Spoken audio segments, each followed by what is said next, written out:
Hello.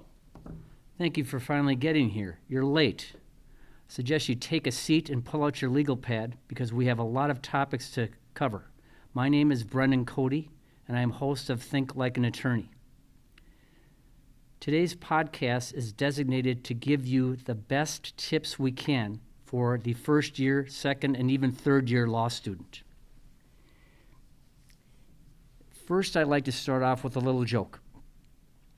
It's the old joke about lawyers, and the question is, what do lawyers use for birth control? Answer, their personalities. And if you want to guarantee never to have sex again, I suggest this podcast is for you. What I want to get across to every law student who's now made it into law school, who's passed many exams in college and has done successfully on the LSAT test itself, you're now in law school, you've finally made it. There's an old proverb, an old legal proverb regarding law school, and it goes something like this. The first year, they scare you to death. The second year, they work you to death. And the third year, they bore you to death. This is absolutely true. This is absolutely the experience that you will have as a law student. The first tip I'd like to give you is that when it comes to reading and your case assignments, do not get behind on your reading. When it comes to reading, you will be given typically 100 pages per week per class. If you have 4 classes, you can do the math. That's 400 pages per week. It's a lot of reading. It's a lot of things to digest. The best advice I can give is to make sure that you use your highlighter, you use your red pen, and you use your flags. The first pass should be reading the case itself. The second pass should be actually using your highlighter and marking down the most salient, important points. The third pass, when you read it, should be flagging the pages so that you can quickly get to the key points of every case that you've analyzed, particularly in classroom. You're essentially doing this for a classroom. The idea is that when we go to law school, we have a totally different experience regarding the classroom itself. It's not a situation where you can, as in college, just simply come in, breeze in, get your notes, and breeze out. That does not happen in law school. You have to be prepared for every single class. You have to have read the material. This is good preparation for your abilities and for what you're going to have to experience as a lawyer once you pass the bar examination. Preparation is absolutely key. Thorough reading of the cases is basically paramount, and you are responsible for the material because you can be called on at any time by the professor. What you have to keep in mind is that when you're in law school, you will be asked questions by the professor. If you're called upon, you'll have to cite the case facts. You will have to cite the rule of the case. You will have to tell the professor exactly what has been going on in the case and why it was decided the way it was, in your opinion.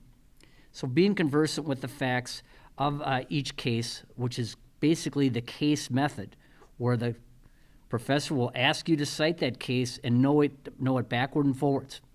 If you can do this, you're going to do well in law school. But the art of preparation is absolutely key. The professor will pepper you with many questions, and this is known as the Socratic method. Socrates, our ancient philosopher, said that we arrive at the truth through questions. Question, answer, question, answer.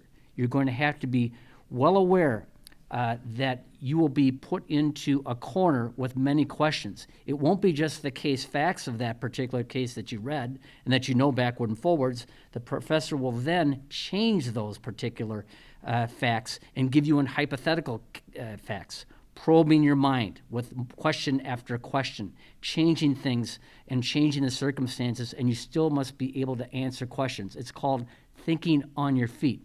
This is where thinking like an attorney actually begins. You are taught to think like a lawyer from the very beginning in your first year, to think on your feet and to be able to come up with an answer. One tip I'd like to give, in addition to classroom instruction, you're going to have many people answering questions, your classmates. Don't write down their responses. those aren't the facts of the classroom. Those aren't the materials of the classroom. Anyone can come up with an answer, but if the professor ratifies the answer of another student, then go ahead and write that down. Another tip is that when you're in class, the tendency is to look ahead while another person is answering questions with the professor, to look ahead to the next case. I encourage you not, I repeat, do not do that. If you do, you're going to miss important things. It's important not to worry about being called on and to simply sit back, take notes, in sometimes a copious fashion and make absolutely sure that you're getting what the professor is trying to get across, because that is eventually going to come up during the examination. In terms of outlining, outlines are basically a way to manage a whole lot of material when it comes to law school. You will typically start in August, and you may not have an exam until the following May. That is a boatload of material that you need to synthesize, that you need to outline, that you need to basically put together in a format that you're familiar with. I strongly advise against using canned outlines. I advise against using internet outlines. That way the work is done for you. You must struggle with it and do the actual work, the actual outlining yourself. Create your own mnemonic devices, words, phrases, concepts, catchphrases, formulas that help you remember what elements are regarding various cases and various facts. Coming back a little bit to the process in class itself, the case method really deals with appellate cases. So I'm backtracking just a little bit just to remind you that how did we get there? How did we get to an appellate case? Remember, these cases that you are reading are about human beings and sometimes corporations who are, in effect, persons in the eyes of the law. These human beings and persons have a dispute, and a lawsuit occurs. A lawsuit erupts between the parties. One party sues another party, claiming legal damages. Or the state may charge an alleged or a criminal, and that is the state against a defendant. So in those particular situations, that's where it all begins. Then, if the matter cannot be settled, then there is a trial. And that trial may be with the judge himself, if the parties waive a jury trial, or it may actually be a jury trial. If we look at that, there's always going to be a verdict. A verdict will occur in every trial if the parties cannot settle it. And once that verdict is given, each party will analyze that and they may appeal. That's where these cases come in. That's where the case method comes in, that all of these cases you're reading about, this is why they occur. Because what happens next is the parties do a brief. After they file their appeal, they do a brief, and that summarizes, which is what you're going to be doing as a law student. It summarizes the facts of the case and then argues points of law, argues legal concepts as to why they should have won and why. Then it will be held before a court where you'll have oral argument, where the concepts are argued before the judge, trying to overturn the case decision in the trial, or trying to affirm it. And the court is going to receive written briefs from you, which will lay out all of those arguments. Then the court will issue a decision. And that is exactly what we're seeing here. It begins with a trial. One party didn't like it, one party lost and appealed, and then they decide the case on appeal. And those are your court decisions. And many concepts in these appeals decisions, they're chock full of legal concepts, legal ideas, elements of crimes, and so forth. That's why we call it basically appellate law and common law as decided by the courts. There's also statutory law as well, where the courts interpret what a statute actually means. So that's how we get from point A to point B, from trial to your casebook and the particular cases that you're going to read and recite. What's the next portion in this? After you've completed your outlines and so forth, then eventually you're going to have the final examination. And typically there's a final exam which occurs after each class. Some exams may be in December, some may be in May, but it's still a lot of material that you're responsible for, a lot of material you have to cover. And again, that's why we use the device of an outline, so that you can readily understand the core concepts that you're going to need.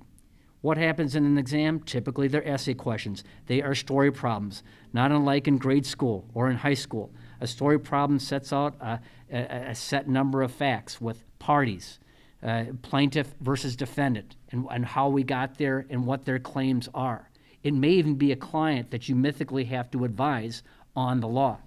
In any event, when these examinations occur, the professor is going to have one thing in mind. That thing is similar to an Easter egg hunt. It's called issue spotting. You look to these Easter eggs or issues throughout the entire exam set of facts. And these facts could be a whole page long. And at the end of those facts, the professor will ask you who wins and why. What are the rights and obligations of each party? And so these are the things you have to be aware of in terms of being conversant with answering these particular exams. The professor typically also will have what is called a model answer. And we'll discuss this a little bit later when it comes to the bar exam. But suffice it to say, the professor will have a model answer that he has concocted that pairs with the particular question on the examination. So the model answer is the perfect answer. And I would encourage you that even after your grade is complete, that maybe you meet with your professor so you can look at your exam, look at the question, the answers you gave, and then the model answer. You can learn a whole lot from that model answer. When we discuss classes, there's always the issue of attendance. And I'm kind of a real stickler when it comes to attendance. I have found that through my college career and law school career and my legal career as an attorney, attendance is absolutely paramount. It's the old adage that 85% of success is simply showing up. That is, nothing is more true than in law school when it comes to that particular little proverb. You have to be there. I think that we can absorb law, we can absorb concepts almost like osmosis, that just by being there, you absorb the law. My strong encouragement is to go every day, to be there at every class. Never cut a class, even for the best of reasons. Avoid cutting a class because you could miss something very crucial that may be on the examination itself. But again, by simply being there 85% of the time, that gets you so far in life by just attending and being there at class.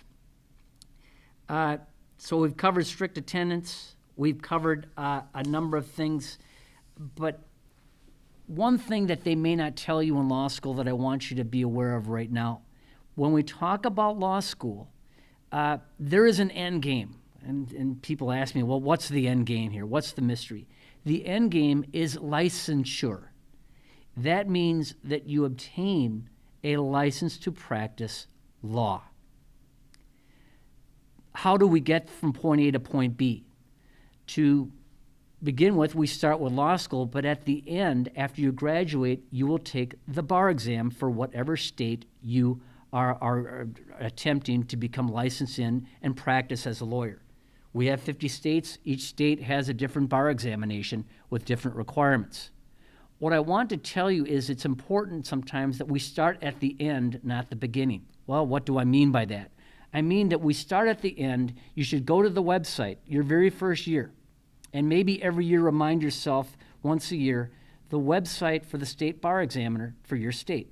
That will tell you the topics that you must be conversant with and which will appear on the bar examination itself. Again, we don't go to law school to simply get a Juris Doctorate. 95%, if not more, go to law school so you can become an attorney. And the only gateway that you must pass through, the key gateway, is the bar examination itself. So your state bar website and the bar examiner concept of that will tell you what classes are important. Here's what you need to know, in my opinion. There is, in the bar exam, typically essay questions, not unlike what you had when you were in law school, but in addition, there are multiple choice questions. Usually they're a bit of a rarity when it comes to law school. Usually it's just essay, but with the bar exam, you're going to have a full day of 100 questions in the morning and 100 multiple choice questions in the afternoon. And you're going to have to know basic concepts of the core courses.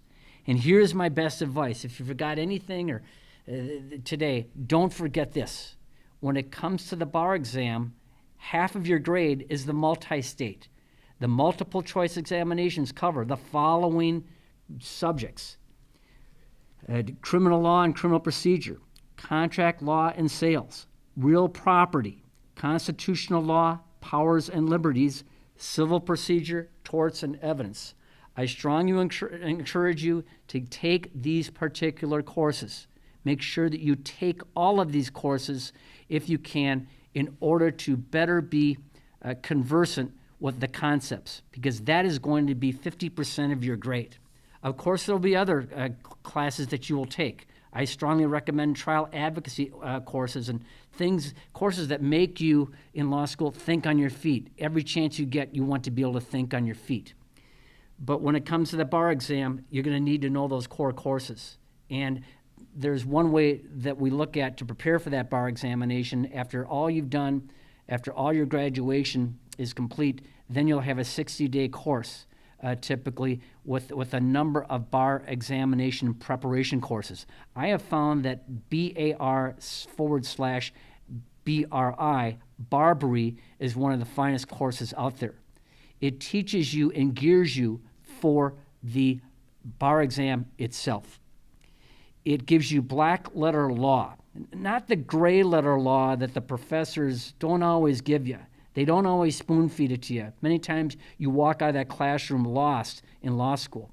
In this particular case, you're looking at a situation where the professors, who are stellar, by the way, will provide you with the necessary concepts and skills and exam-taking skills in order to pass that bar examination.